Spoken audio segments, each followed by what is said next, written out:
Welcome to Track Talk with TrackGabe, horse racing's best podcast. Now here's your host, TrackGabe. You've been to back east. Which one was your favorite? Well, of course, it's Belmont. It's like you wouldn't believe how big Belmont is. You could put 3 Delmars in Belmont.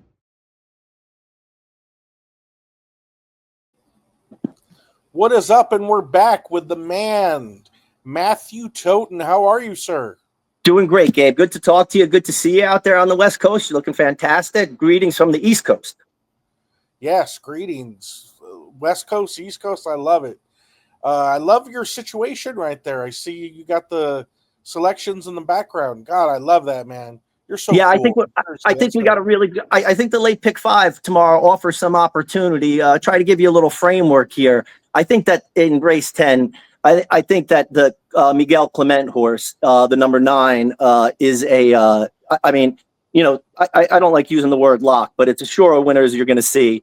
Anascal is going to be really short. Will probably end up being 2 to 5, and it's really just something good. I think that you could build some tickets around. Honestly, probably some relatively cheap tickets. But you know, if we get that one in, I think we got a good shot. We got a good shot tomorrow. Oh, that's cool. That's cool. So you got a single. All right, so let's go through the last 5 races. Who are we going with in the 7th? I think, you know, my A's there would be 1 and 2. I'm sorry, would be 1 and 3, 1A and 3. We'll probably get a scratch out of either the 1 or the 1A. But I have to use the 6. I have to use the 6 out there, dear chairman. I could see using the 5. I see people on the 5. I mean, I don't have a problem with that. Like I said, I'm just kind of throwing you up a framework for a ticket. You know, you can add on or do whatever you want or use your picks. But I do think it's a nice opportunity tomorrow, you know? Yeah. So what 3 horses are we using in the 7th? We are going for, I'm going to use 1, 3, and 6. Okay, 1, 3, and 6, as we could see in the background. Just Yes, in case sir. anybody can't, you know, might need glasses or something. Yeah, 1, 3, and 6 in the 7th race. Keep in mind the post time is 1:10 Pacific, 4:10 Eastern over there at Belmont for the 7th race. And Dave, we should certainly mention that the weather tomorrow looks good, which is rare. I don't think we've had a non-rain weekend here in months. Wow, that's good to know. I love it. I love it when you get nice weather over there in New York, and the track is not inundated with rain and all that. So that sounds really good. Who do we got in the 8th race? In the 8th race, I think that you could get away with less, but I'm gonna spread a little bit here just because we have that single. So I am gonna use a few more. I do like Katie Davis on the 7 there. But I'm definitely gonna spread around. As you see, I've got the 7-3, 7-3, 9, and 12. You know, you could go deeper in this race also. This race really is one that could be, we could get a price. You know, I could see making a case in there also for the 4. A 4 is another one that I wouldn't have a problem using. I mean, I may end up spreading. Like I said, these are kind of my A's and B's here. So, you know, I don't have a problem. It's really more, you know, just a framework. So I may end up, you know how we do it too, Gabe. We play a few tickets every once in a while, maybe even pick 4, you know, to supplement what you don't have in the pick 5. Yeah. So you wouldn't even be against if somebody wanted to put in a big ticket. You wouldn't really even be against going all in this race, you're saying, right? I think if you're going to go all, I think that this would probably be the race to go all in if you're going to go all in that sequence. Okay, cool. And race 9, what do we got in race 9? I think 100% here, Gabe. I think 9-7 just gets you through. And I can go back and forth. I could tell you 9 over 7, 7 over 9. I think that 9-7 covers this one. I think that's all you need. Our boy, you know what? I totally agree with you on that race. That's one race I looked at. Out of the sequence, I looked at a few of these races, the last 3, and this looks like a 7 or 9 or anybody. So I'm with you on that one. I think 7 and 9 is a very, very, very safe way to get through this race. So you and I are in agreement in this race. Yeah, I really don't think that you have to really go past that, you know, here. And I mean, I don't really have a preference over 7 or 9. It's not like I would run in single either, but I think I think it gets you through. Exactly. And then race 10 is where we already talked about your single, correct? Yeah, I mean, it's just on paper, it's a glaring favorite, probably the most likely winner on the card, probably. Obviously, we know it's horse racing; anything can happen. But we look for these spots, specifically when we multi-race plays, because it allows us to spread in other places, keeps the cost of the ticket down a little bit, lets everybody play. You can have a little bit of fun. Really, I mean, you could get involved in this pick 5 or pick 4, for $20, $30 and still have a chance. My ticket will probably be somewhere more in like the $48, $50 range. But it's definitely a sequence that everybody could hit. I don't think unless something really blows up in that one race, or we get something weird in the last race, I don't see this paying telephone numbers, but I see it being a nice pay and kind of an easy spot. Telephone numbers. Where'd you get that from? Did you copy that from me, or is that something you've been saying for a long time? That's not mine. I heard it from way back. The old school guys back in the day. Old telephone school guys. numbers. Oh, my dad used to say that back in the day, and the other guys. Yeah, Wow. that's definitely not original for me. That's one I heard, many years ago. Yeah, me too. Wow, I love it. I love that you're bringing the old school into the new school, man. Thank you. Well, I'm old. I'm old, Gabe. So I may not look it, but I'm old. Yeah, you're real old, man. I know. You're one of those guys. You look like you're 30. I just turned 54. Just turned 55. Feeling good though, Gabe. Feeling good. 55. Boy, you're an energetic 55. I'll tell you that. They say it's how you feel. It's not how you look, and I feel like I'm 80. You feel like you're 80. And then you look like you're 30, so I guess you're in between. It evens out, yeah. How about the last race? How deep we going in there? Honestly, I think that I may be a little too deep there, but I mean, I think the 11 Bourbon Milk Punch can really it might dominate that race. I like Miguel Clement's horse in there. I do like the 6, but I'm going to spread a little bit and just hope these last races get a little wacky. I don't have the horse up there, but I may add. I actually like the 7 at 12-1 Lady Gunner. I don't have it in my pick. I'm almost certainly going to add that horse and just really hope for something that's a Mark Henning train. We got it in the third leg there. I think that's 7-9, so we're not going to get a lot of value there. Obviously, we got a big chalk in leg 4, so I'm just trying to glean a little value out of these other 3 legs. And just hope something happens, maybe a little unpredictable.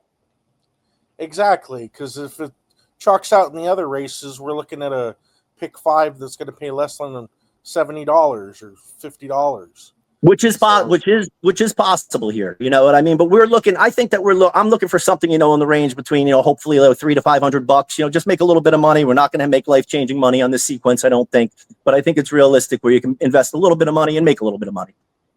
Exactly, and that's what it's all about, and having a good time and making some money and being entertained and all that. Well, nonetheless, thank you, Matt, for everything that you do on Live and Breathe Horse Racing, and hooking us up and always having some good opinions on these races.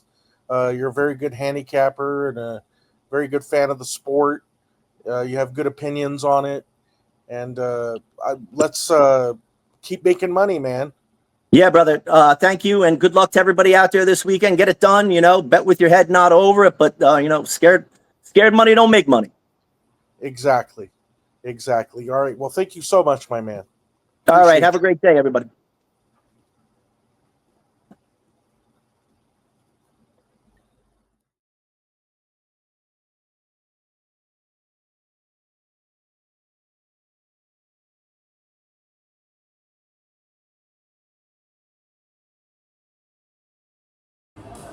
We got to get more celebrities into the game, and this is immediately.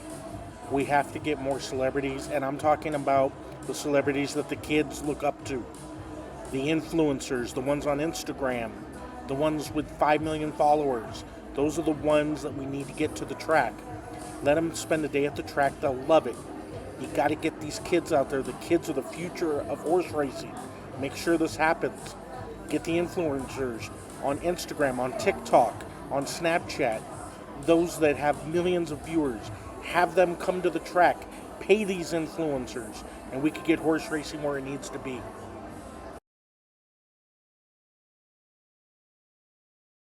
Boy, TrackGabe, race 2 on Saturday, Los Alamitos. We're going 6 furlong, state bred maiden 50. I like the 1, Legal Moose. Let me tell you why. If you look at this horse's last race, it was fractious. They gelded the horse. Hector Palma, smart trainer. Horse is fractious, he gelded him. Got a little action in that race against straight maidens as well. This is a major class drop. These horses are not very good. Many of them are proven horses that don't like to pass and are career maidens. Look at this horse's last 3 workouts, or last 4 workouts since the last race. 35 Bullet, 48, 47-3, 47-4. This horse is working out really good. Also, look at this horse's look at the race this horse came out of. Both Papa Loves Vegas and Go-Go Prancer both came back and won. So it's a productive race. There's a lot to like about this horse. Also, jockey Adrian Escobedo, who is a personal friend of mine and a jockey that I absolutely love to bet because he is a very underrated jockey. He is on this horse. He is one of the better gate jockeys you will see in the country. He is one of the nicest people you will see in the country. So, on Saturday, race 2 at Los Alamitos, I like number 1, Legal Moose, 5-1 morning line. Once again, the horse was gelded. Horse has good works. Horse comes out of a productive race. Drops in class. Has a good underrated jockey. And looks very prime. Very, very prime to make us some real money. I love my West Coast racing. I love giving you horses like this. Win or lose, this is a good bet, everyone. Take care of yourself and always listen to Track Talk with TrackGabe every Thursday night or Friday morning. We got good guests on the podcast. Go to my website, www.trackgabe.com, and let's continue making that money, baby. So anyway, I have 57 years as a teacher, 70 years as an exceptional tennis player. I used to play the women on the tours, and right now I'm playing horses as I go into my golden years of my life. 82 years old, and I expect to be here 18 years today. I'll be 100 at the Del Mar.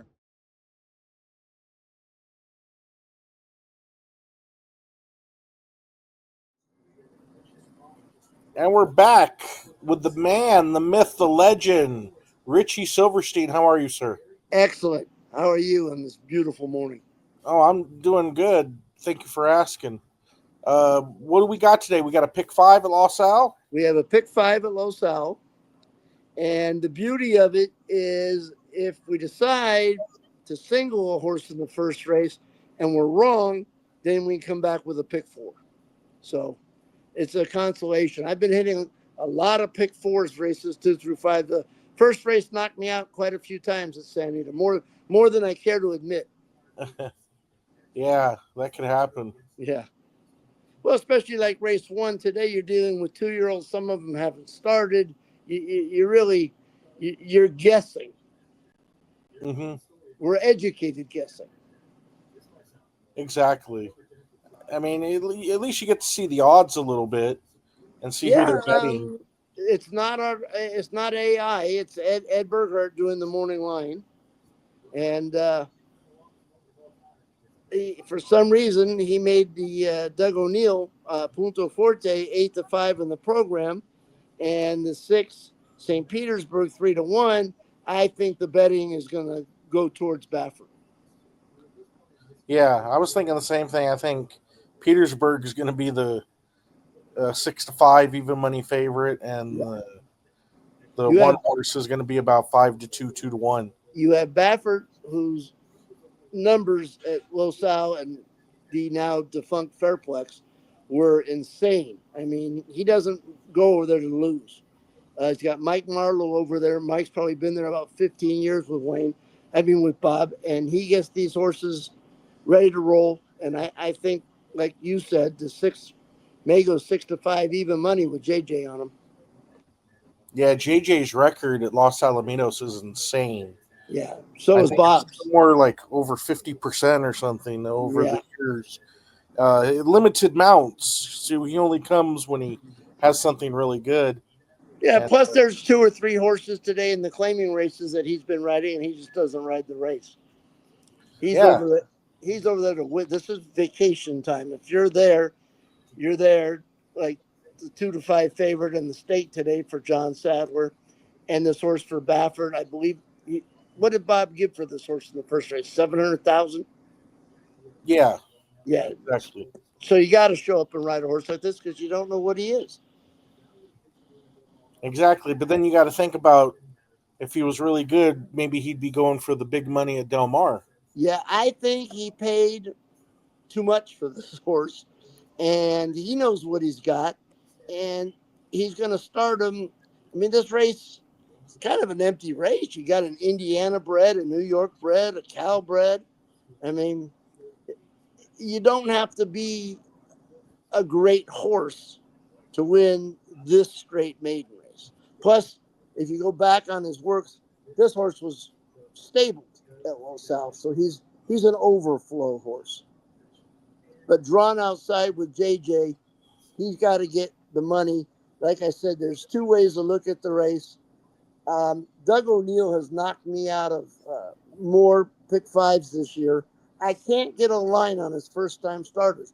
They don't show me a lot, and he usually gets good prices on them. Ed has been with me when I've gotten knocked out for not using Doug, and he laid this horse 8-5. He's got his go man on him for Sue. I also am going to take a look at My Maroney, see if he gets bad. He's got a 46-4 gate workout. I wish he'd have the rider switch. I'd like to see Maldonado on this one, but he's got Escobedo who wins at night. The problem with the jocks that win at night is it's a different configuration. They race on the 5/8 at night. They don't race on the mile configuration. But to me, this My Maroney, if he were to break and open up 1.5, 2, the way Los Alamitos plays, he could be gone at a price. So I made the race 6-1-2. All right, so the first race, we got 6-1-2 in that order, and you're using all 3 in your pick 5. I don't know. I might single the 6 to give myself more coverage, and if he goes down, then I got the pick 4 staring me in the face.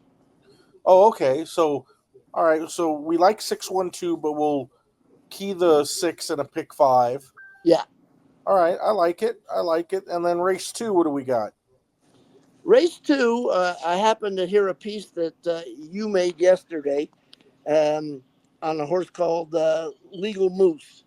And he's not my top horse, but my agreeing with you is the 2 favorites, the favorites, Cigar Man, he got beat for maiden 12-5, and he was 13-1. And then he comes back and he's 10-12-1. I mean, he's got the best form, but I'm going to go with the bridesmaid. Last Call Paul. This horse has got 8 seconds and 5/3, and he may never break his maiden. But the price is very good, and he's got it's now or never time for Last Call Paul. He's got 2 excellent races at Los Al. He got beat a head and a nose, so I know he likes the track. I'd like to see, I don't want to say a stronger rider, a different type of rider. I would have liked to see like a Tiago or a Barrios, but I guess who's he going with? Drayden? Who's on this horse? Last call. I believe it's Drayden. Yeah, he's going with Drayden. Sure, yeah, it's definitely Drayden. Yeah. Yeah, softer hands. Oh, getting back to Drayden, if Bob didn't like his horse in the first, if he thought he was just a horse, he would have put Drayden or that type of rider on. when he went to JJ, he's telling me he likes him a little bit in the spot. But I'm going backwards instead of this race. So No, that's fine. my first choice, I'm using 3 horses here, but my first choice is Last Call Paul. Again, professional maiden. Looks like he'll hang. Somebody will beat him. The horse probably to beat him is the 1 horse. Legal Moose, we're going to treat him like a first-time starter, first-time gelding. A lot of trouble. Definitely the price play of the race. The problem with Los Al, if you don't know that track, and believe me, I know that track, there's a going into the turn before the quarter pole, there's a bend that comes out. So the 3 horse is actually on the rail. So when the 1 and 2 get to the turn, if they're not there, they get squeezed out. And I don't know what kind of trip the 1's going to get. The 7 might just win by default. I mean, he's got 2 races. They were decent. Again, they must not thought much of him to run him for maiden 12.5 first time out. And he ran probably better than they thought. And Kimura's been hot. And if you're just looking at form and not trying to read between the lines, he'd be the horse. But I think both Last Call Paul, they're all beatable. I just like Last Call Paul. Today might be his day. He just likes that track. But I'm not. There's going to be 2 horses favored in there. The bottom horse, Ryan Hansen's horse, and Hector Palma's got one that he claimed for 32. And since he's had him, of course, really hasn't run well. And they'll be the 2 favorites. So I'm going to try and beat those favorites. Last Call Paul, Legal Moose. I'm going to use the 7 just because he's best of the rest. I like it. I think that's the way to go in there.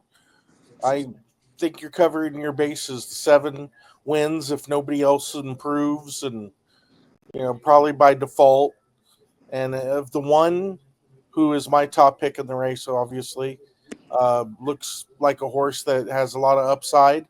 But if he doesn't show it, which he might not, then you have the 2 horse who probably won't win. He'll be on the wire, but 2 should win it, right? Yeah, he should. But he's got 8 races on his PPs that he should have won those. Well, yeah, that's why I like the 1 horse in the race, because we got the 7 who couldn't even win for maiden 12.5, right? And then we got the 2 and the 5 who are professional maidens. Yeah. And the 1 has only ran once, so the 1 has upside. I'm agreeing with you. You have to use the 1 and 2. I'm starting there. I'm just throwing. You got to use the 2 also. Yeah. If anybody's betting exactas and trifectas, I would say you really have to use the 2 in those. Yeah, absolutely. Oh yeah, he'd be the 2 and 7 would be your key, with the 1, and then maybe with the 5. Yeah, I was going to say the 5. Yeah, 5's another professional maiden who runs in the money a lot and didn't win for maiden 32. Mm-hmm. So in the 3rd, we're going 1, 2, 7, and I'll have a nice graphic up there to that's show the people. Gabe, that's race 2. Yeah, that's race 2. 1, How 2, about race 7. 3? What are we doing in race 3? Race 3, I originally had 3 horses. I don't want to use 3 horses. I have to use the 5, My Catherine Rose. This horse was a winner and got disqualified. So basically, it's a winner running against maidens. He doesn't know he was disqualified. They picked a whole bunch of strange spots for him after that, and now he shows up for maiden 20. I mean, to me, she's the logical horse. I can't throw out Ellie Moore, the 7. So I'm using the 5 and 7. The 3 horse I originally had in. It's my 3rd horse, but as I am trying to construct a ticket, this horse looks 3rd best. I mean, there's no reason why this horse should beat those other 2. So I made it 5, 7, 3 on my ticket. I'm using 5 and 7. Did you have an opinion? I think the 7's going to be a huge favorite in the race. More so than the odds say. I'm with you. I think it's 7-5. Yeah. So, but who did you say you were going to use on your pick 5 ticket in here? 5 and 7. Okay, just 5 and 7. So you're not going to go. I had 5, 7, 3, and I'm looking at the 3. I'm looking at 3, and as good as she looks, she doesn't look better than the other 2. I can see her beating one of them, but I can't see her beating both the 5 and 7.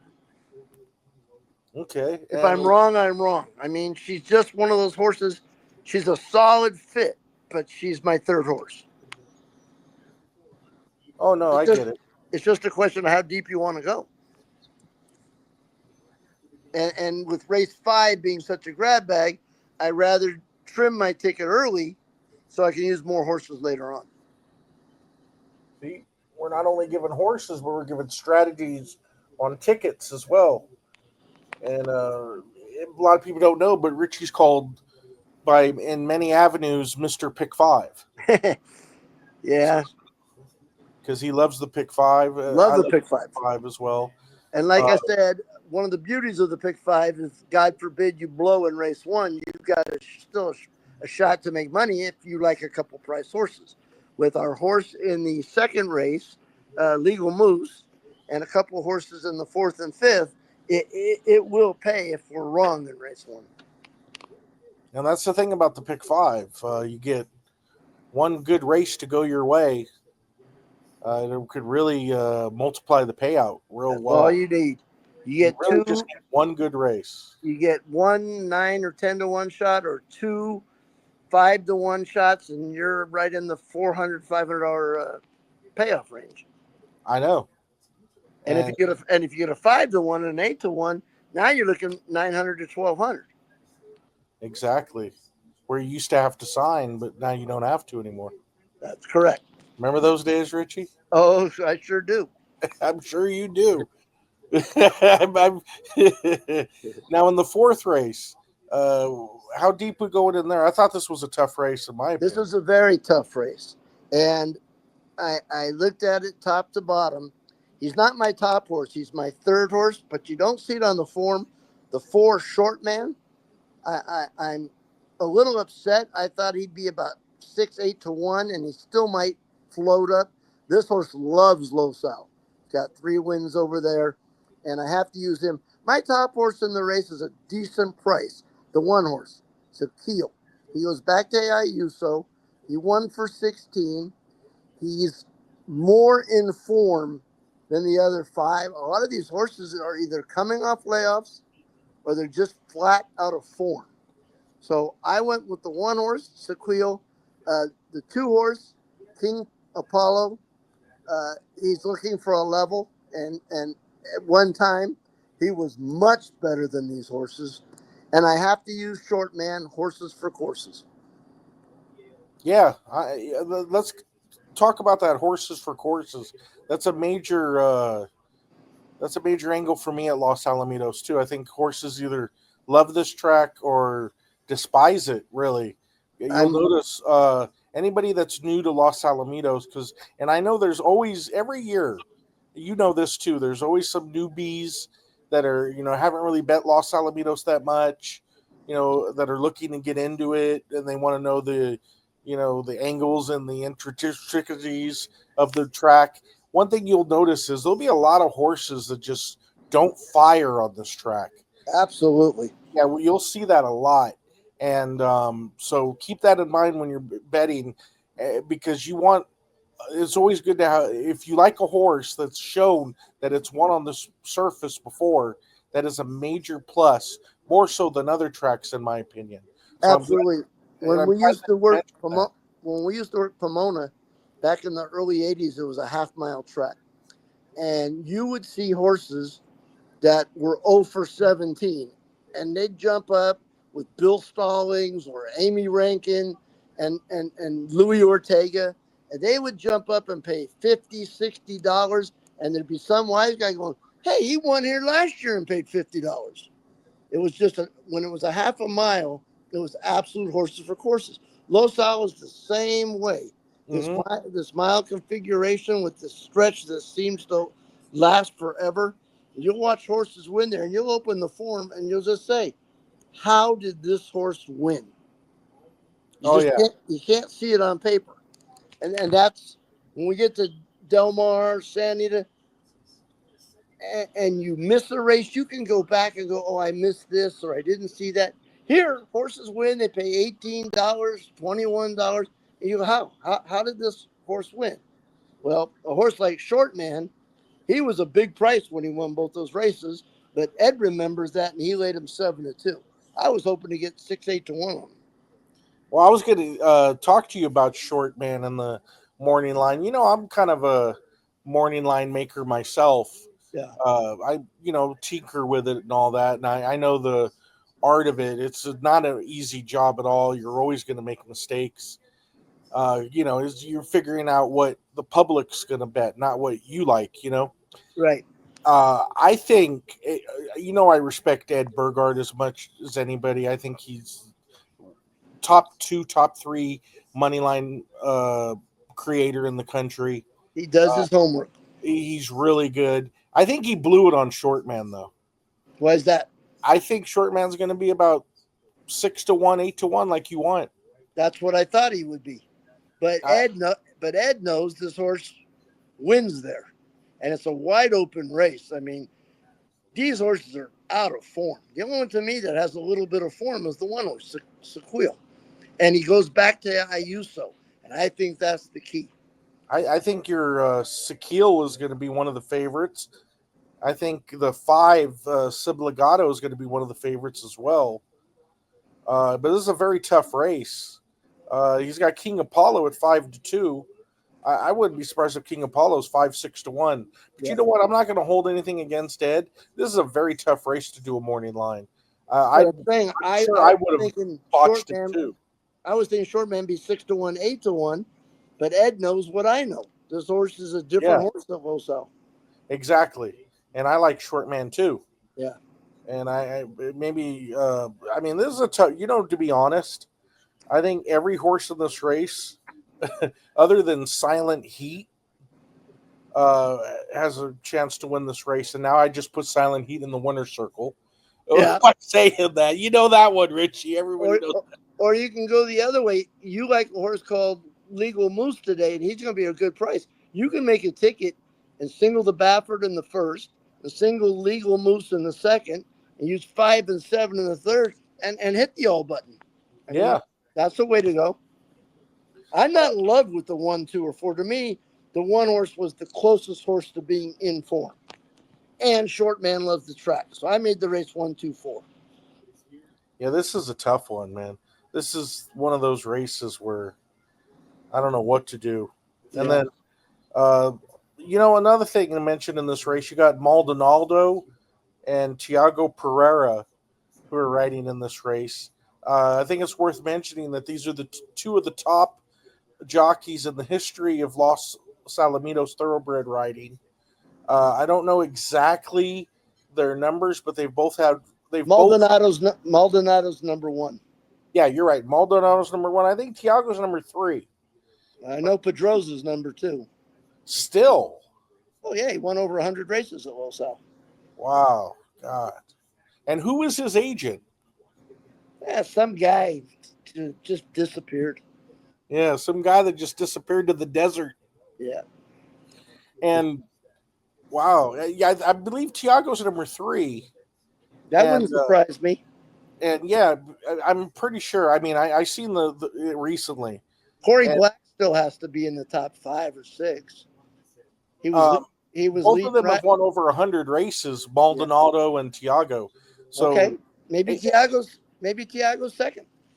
And that's another thing that how we mentioned horses for courses. How about jockeys for courses? Absolutely, but you've got a couple jockeys this year, like Kimura, like Fresu, like Ayuso, even Billy Anton Georgie. There's no form on these guys. They've never been there. Exactly. This is new. You don't know who's going to suck and who's going to be great. And then let me also mention, we're giving out very good tips. These jockeys that ride in the night, Escobedo, Pieris, they will win races. They will win races because they'll be on the right horses in the 5,000, the 6250s, the condition races. The only thing to keep in mind, like those 1,000-yard races and such at night, or 4.5 furlongs, they're on the 5/8 track. They're not on the mile track. Exactly. So that's why we will have the longest stretch in the history of North American racing over here. The stretch feels like it goes forever. Forever and ever and ever. And then it's real short in the nighttime.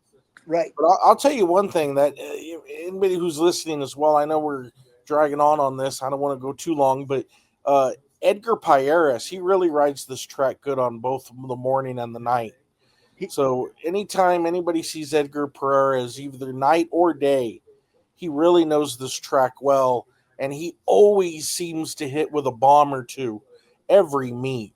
So just keep that in mind as well for anybody who's likes long shots. Edgar Payeras, a good guy, and also put in your trifectas and supers on the bottom end as well. It's funny you're bringing this up because going into race 5, which is an absolute grab bag, I used a horse in there strictly because Payeras was on him. There you go. And what a great segue to race 5. Race so 5. You thought this race was hard. This race, to me, maybe, I don't know, maybe the 4 might be a little tougher.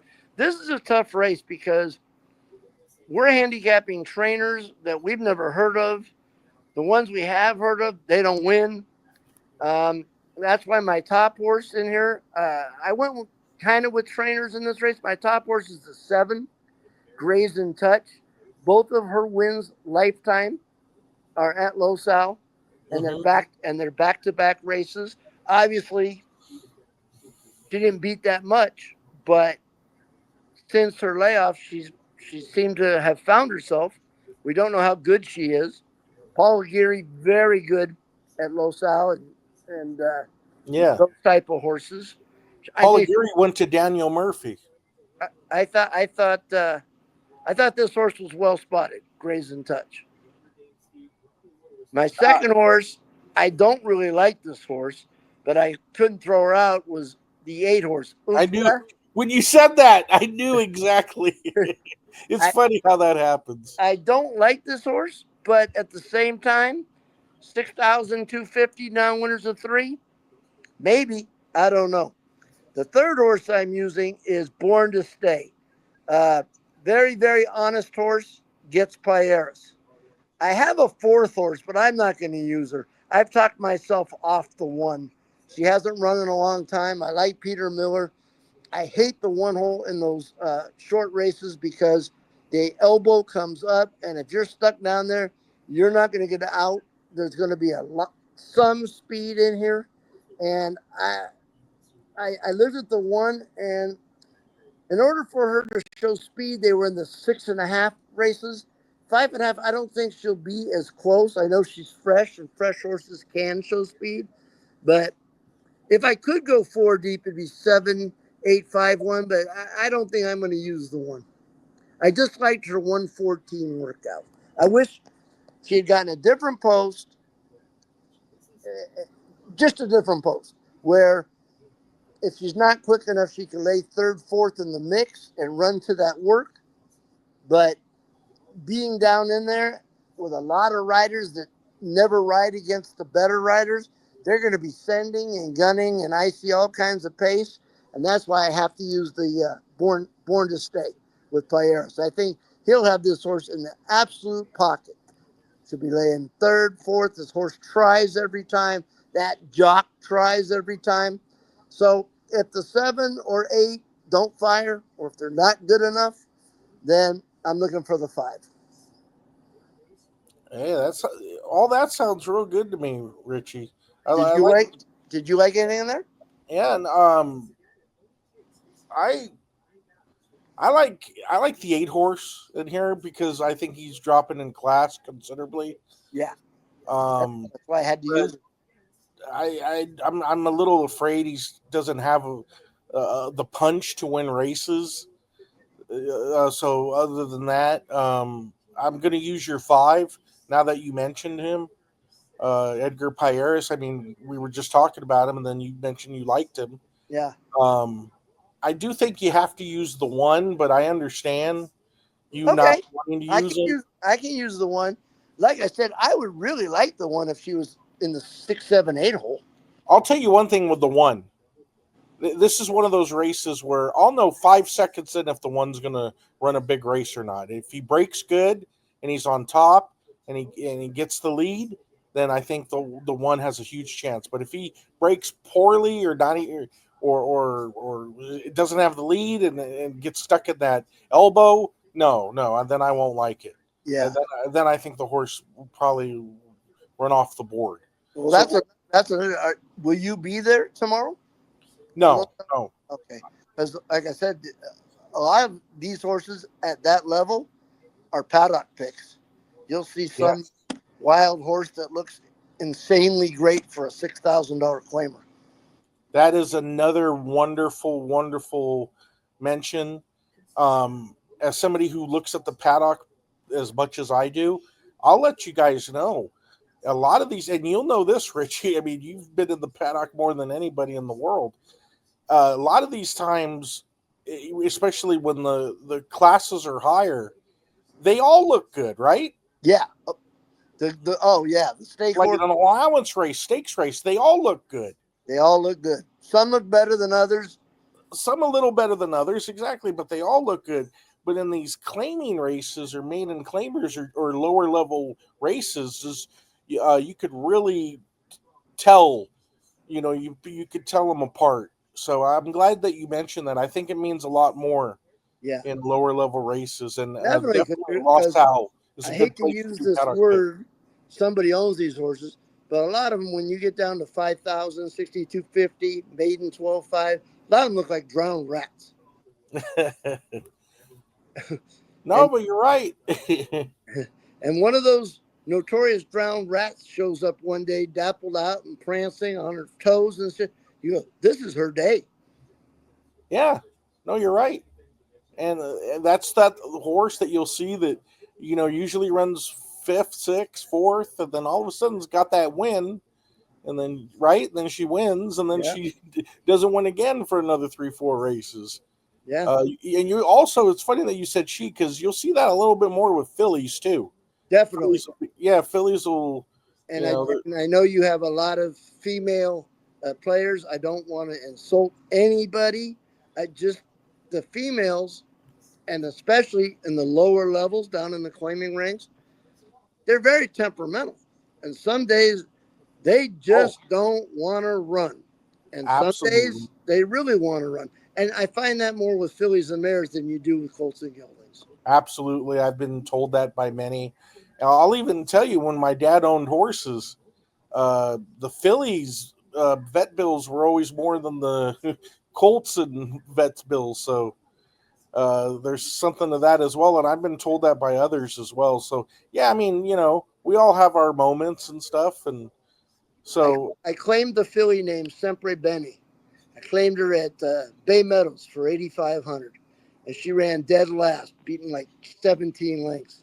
And I took her over to Santa Anita, and she was in the very back of the stall. I mean, just like cowering. She never came to the stall, so I didn't do anything with her. I mean, for 25 days, we just walked her, and then the 26th day I showed up, and she attacked us. And Georgie Cruz was getting on her. I said to Georgie, "What do we do with her?" He said, "Find a race." I said, "Well, I'll tell you what. So we'll run her for 12.5. Can't run her for 10 because we gave 8,500 for her. You got to jump them up 25% for those who don't know. So we'll run her for 12.5. She runs bad. We'll take her back up north and we'll run her for 5,000 and hopefully somebody will claim her." So we enter her. The race splits. And she was 20-1, Sempre Benny, Santa Anita. You can look it up. She won by 6 and paid $38. And all we did with her was nothing. We left her the F alone for 2-3 weeks till she gained a little weight and got comfortable with her surroundings. And then suddenly, from not wanting to do anything, she wanted to. So she won for 12.5. I took her up north. I ran her for 16, and they claimed her. She ended up being the mother of a horse called Bozina. that won a stake for Chuck Morikian, $100,000 stake. Wow. Yeah, What a good story that is. we're going That back just 40. shows you. We're going back 45 years, pal. 45 years. Yeah, Well, you were like 10 at the time. yeah. I was 21. 21, a baby. Yeah, So that was before Hawaii, huh? Or was that after Hawaii? after. Oh, okay. That was after. Because I know you're an Hawaii alum. Yeah, I went back and forth after I started claiming horses because I didn't have to be here, but it was very hard to wager in those days if you weren't physically at the racetrack. But I had mom and dad; they would bet for me. Now, off the topic about Hawaii, Yeah. is Hawaii someplace everybody needs to visit once in their lives? Everybody needs to visit it once in their life, but different islands for different people. Like as we got older, we fell in love with Maui. Kauai is gorgeous. Oahu is a couple big cities.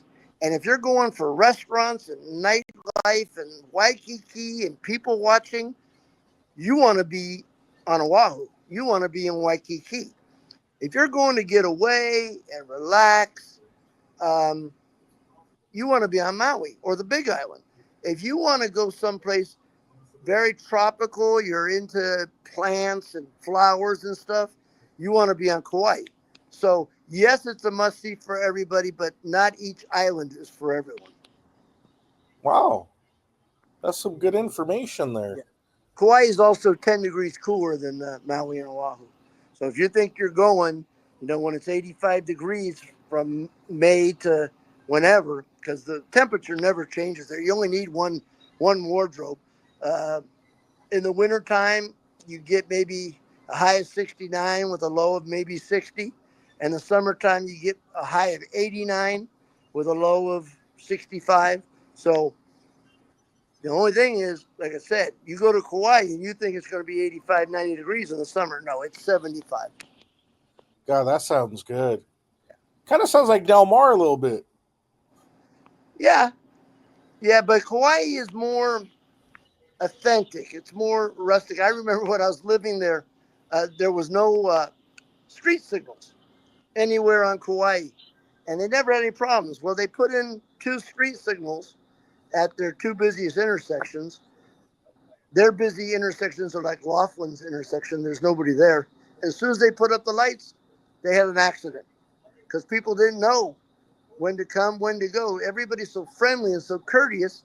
You never jumped anybody. You got there, you made sure the other person always went first. When they put in the lights, people got confused. Yeah. That's funny. Of course, Man, that's a good one. now I'm going back 48 years. It could be completely different now. Like I said, since I've been to Maui, I mean, Lahaina burned down, and it's not going to be the way I remembered it. Oh, yeah, I forgot about that. Yeah, that's true. And talking about weather, talking about where you're at now in Laughlin, in beautiful Laughlin, Nevada, what's the high going to be today? 111. Oh, okay. That's not too bad, right? We have what I call 100 days of 100. It usually starts around June 10th, and 100 days in a row, it'll go over 100. Now, this year, next week, we're already 15, 16 days in. Next week, we've got 3-4 days in the 90s. So I don't know if I want to start over again or just cheat and call them 100. In July, you're looking at anywhere from 108 to 115. August, you're looking at anywhere from 105 to 124. And then it starts getting reasonable around the 10th of September. Wow. Well, with that being said, Richie, you stay hydrated, drink I plenty will. of water, stay indoors as much as you can, and preferably in race books and sports books and all that. You've been there. They're all air conditioned. They're all fun and air conditioning and all that. So you take good care of yourself. Thank you for your picks today. They're much appreciated. Let's get And, lucky. let's get lucky. Let's hit that pick 5. Let's hit that Big Five. That's tomorrow. Doesn't that sound good? The first 5 races. Be careful in races 4 and 5. Use what you like. You don't have to listen to me. If you like something in those races, they're wide open. Exactly. Well, once again, thank you so much, Richie. Thank you for giving us your time and your expertise and all your stories. They're always wonderful. And we'll do it again soon, okay, buddy? Thank you for having me. Oh, it's my pleasure. All My right. pleasure. Thank you.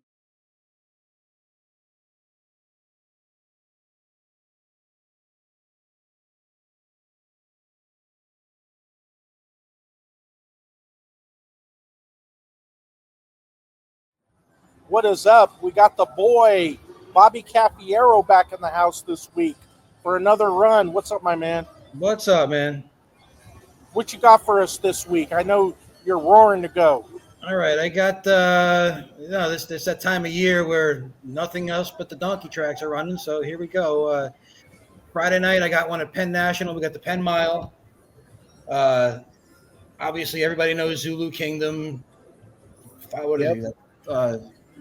5 for 6. Chad Brown, Flavian Pratt, probably the best horse in the division. But I think I might have a horse that could beat him. There's a horse. Yep. If anybody follows me on Live and Breathe, you know that I'm the biggest sucker for Cherie DeVoe, Jose Ortiz, and rightfully so. That's on turf. Those connections to me are equal to Chad Brown and Flavian Pratt, to be honest. And there's a horse I've been trying to play back since the beginning of the Keeneland meet. His name is States Rights. Now, the last race at The last race at Keeneland, drew the far outside post, broke dead last, wound up getting stopped. It was one of the worst trips I've ever seen, and this horse came flying home unbelievably. And I think 2-3 starts in a row it had the outside posts. Now you got Jose Ortiz, you move into the inside post. Traditionally, I remember watching this day last year, the Penn Mile, and a lot of the horses on the rail were winning that day too. So the rail is very good there. Again, Zulu Kingdom may be the best horse in the division by far, but I've really been licking my chops trying to play this horse back. So I think I'm going to attack it with an exacta box. And I think there is a legit shot that States Rights, number 1 for Cherie DeVoe and Jose Ortiz, wind up come flying home. There's a lot of speed in this race. Sets up good. Jose on the rail. So that's my play for tomorrow. I probably would go with the odds are right, maybe across the board a little bit on the number 1 States Rights. Again, Zulu Kingdom is as advertised, but that exacta looks real juicy to me. So that's my play Friday. Sorry, I'm all over the place. I just got out of work. Hey, what odds are you expecting? I mean, morning line is 8-1, and they got Zulu Kingdom at, let's see, Zulu Kingdom 7-5. Me Baggio's in that race. There's another good one. So there's a few good horses in this race, so I think 8-1 could actually hold, especially if you're looking at the form and you don't see the replay. Do yourself a favor. Go look at the replay of this horse's last race at Keeneland in April. I mean, if you're a fan of betting back bad trips, this is the mother of bad trips. And he came flying. He was tons of the best, right up the rail. He was 5 wide around I think he was at the 10 post, 5 wide around the entire track. Ducks into the rail, starts to get going, gets completely stopped. Jose pulls him outside, goes around the horse, ducks back to the rail, and comes flying again and just missed a horse who had an absolute perfect trip, Asayas, that won. I mean, if I didn't see the thoroughgraphs, I'm willing to bet anything that States Rights thoroughgraph is 2 to 3 points lower than whoever won that race. That's how much ground he lost. Wow. Well, you're selling me on this, man. I was going to bet he was supposed to run at Belmont Day, but all the races got taken off the turf, and he was the first one to scratch before they even canceled the race and moved it to Sunday. But I'm telling you, I've been waiting for this horse for 2 months. checking my phone every day. Every time I get a little stable alert, I'm like, is it states rights? Seriously, like that's how excited I am to play this horse back. Again, I don't know if he could beat Zulu Kingdom or not, but I love the exacta, and I definitely think he's got a legit shot. Zulu Kingdom's also outside. He might get the wide trip this time. I mean, Jose Ortiz saving ground on the turf is as good as there is, and this horse is legit. So, yeah, that's my pick Friday. All right. And you have another pick for us, right? Bobby C. Yeah, now we're going to go to Ohio Derby, Thistledown, Saturday, race 12. I mean, I'm not going to get too creative here. I'm just hoping we get some kind of price, but I am licking my chops on to play back another horse, and that's Clever Again. You remember him from Preakness. This is the horse that journalism pounded into the rail, had the lead. It was a mile and 3/16. There was some great. Gosker ran great that day. Sandman was coming. It was a solid field, and Clever Again. He was going great on the lead until that all happened. I mean, I think that was quite the step up for him. But I've been watching Thistle all week just to try to catch it, to see if I could get any tells about the track. And the speed has been playing very well. So I just see this horse getting on the lead and being gone. Sounds to me like you took one for the team. Yeah. I mean, there's really nothing else going on this weekend anyway. So I don't even know who's going to be riding at Aqueduct because everybody's here or wherever. I mean, there's no Santa Anita, so kind of got to go digging for some other stuff this weekend if you want to play. And you just said no Santa Anita, so does that mean you're not going to be betting any Los Alamitos Thoroughbred? I mean, whatever you send me, I might check it out. But yeah, I mean, it's that slow time of year between Triple Crown and then waiting for Saratoga and Del Mar to open up. So you kind of got to get creative here. I guess next weekend with Stephen Foster and all that, right? That should be a good weekend. This is the time of year where a lot of people will take a 2-week hiatus. Go on vacation. Santa Anita ended. Saratoga's not started yet. So a lot of people are kind of taking it off, but I you and I, we're lifers, and we're 24/7, 365 kind of guys. Yeah, but back to the Ohio Derby. If you want to, I mean, if Clever Again, there's a very good chance. I mean, it's Jose Ortiz at Thistledown on a horse from the Preakness. There's a very good chance he goes off very short. Chunk of Gold is in that race from the Derby. Good horse. I mean, everything but the Derby on paper looks good, but Johnny V's got one in here, I believe. Let me see if I can find him. Yeah, number 4, McAfee. It's a Rick Dutrow horse. He's coming out of the Peter Pan, so he finished second behind Hill Road. Nothing bad about that. He was in the Wood, the Gotham, comes off the pace. Johnny V. I mean, I think Chunk of Gold comes from a little bit too far back the way that this track is playing. So, and I think he'll definitely get bet as the second choice. So you might get a little bit of value on the 4 McAfee. So maybe an ice cold 6-4 exacta. Probably the way I'd play that if the price goes too short. I mean, if you can get 4 to 5 might be a gift on Clever Again. I just see him taking a lead and never looking back. He's bred to run forever. I mean, you just lost to journalism. There's no shame in that. And those fractions that he set, Gosker had a great trip. He got pounded into the rail.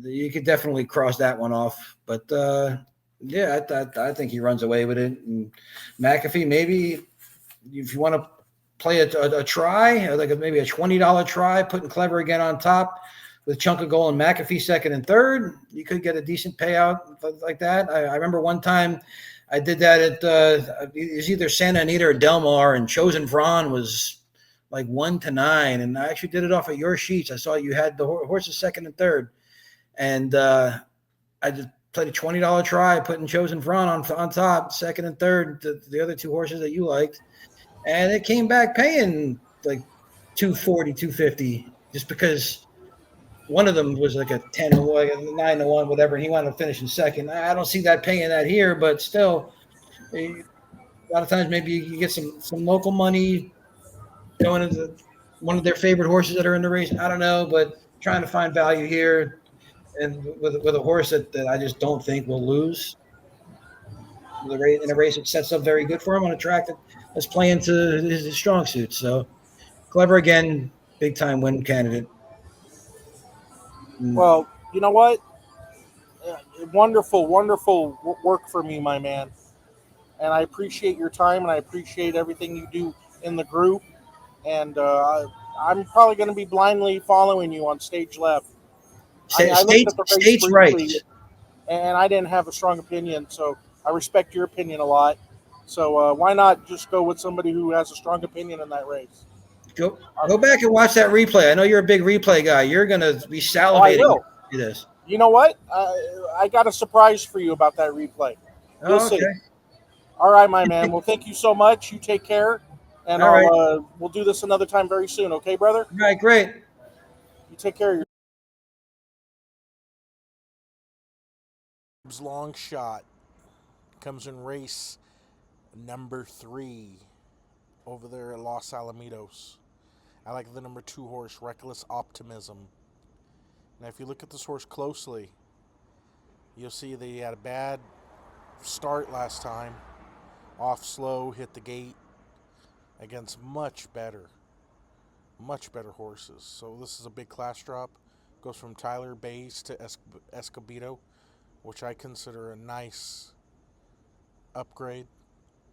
Has some decent works to show that this horse, there's something under the belt. If you look at the stats, 22% straight maiden to maiden claimer, 25% turf to dirt. And a lot of these horses that are intended for turf run really good at Los Al. Turf horses seem to like Los Al a lot. They like that surface. It's very strange, but it's true. Turf horses tend to win a lot at Los Alamitos thoroughbred meet. So race 3, we have a long shot, 15-1 morning line. Number 2, Reckless Optimism. Thank you.